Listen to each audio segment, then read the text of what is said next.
Major Iqbal ने इस 60,000 करोड़ की रकम को भारत में घुसाने के लिए नेपाल बॉर्डर का रास्ता सुझाया था। प्लान ये था कि नेपाल से ये पैसा सीधे उत्तर प्रदेश में घुसेगा और यूपी में इस पैसे को रिसीव करने की जिम्मेदारी दी गई कुख्यात बाहुबली गैंगस्टर अतीक को। अतीक का गुंडों का जाल इतना बड़ा था कि अगर पैसा उसके रास्ते से जाता तो पूरे हिंदुस्तान के चप्पे चप्पे में बिखर जाता।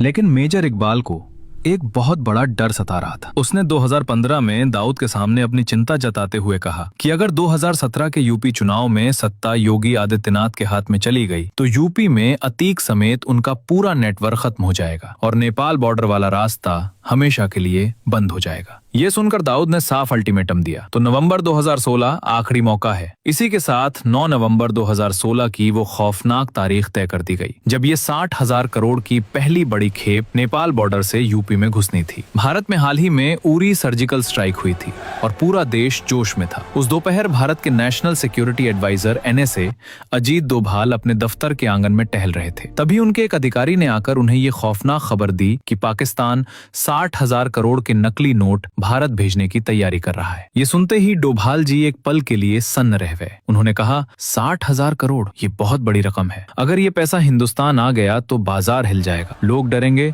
और देश की स्थिरता टूट जाएगी।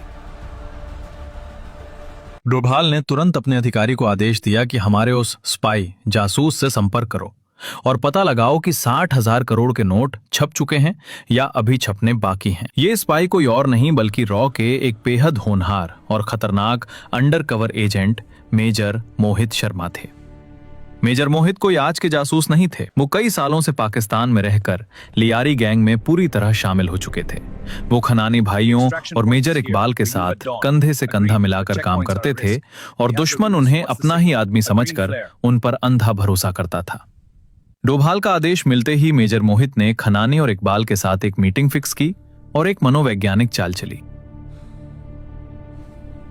बातों बातों में मोहित ने उनसे कहा कि नेपाल बॉर्डर का रास्ता अब सुरक्षित नहीं रहा है। हिंदुस्तानी एजेंसियां वहां नजर रख रही हैं। मोहित ने उन्हें हिंदुस्तान में पैसा सुरक्षित पहुंचाने के कुछ नए रास्तों का झांसा दिया। उनके इस झांसे में आकर खनानी उन्हें सीधा इस्लामाबाद की एक खुफिया फैक्ट्री और गोदाम में ले गया। जब मोहित ने गोदाम के अंदर देखा तो उनकी आंखें खुली रह गईं। वहां करोड़ों रुपए के जाली नोट बंडलों और थैलों में भरे हुए रवाना होने के लिए बिल्कुल तैयार रखे थे। नोट छप चुके थे और मेजर मोहित ने अपने चेहरे पर कोई भाव लाए बिना ये सारी जानकारी अपने दिमाग में दर्ज कर ली।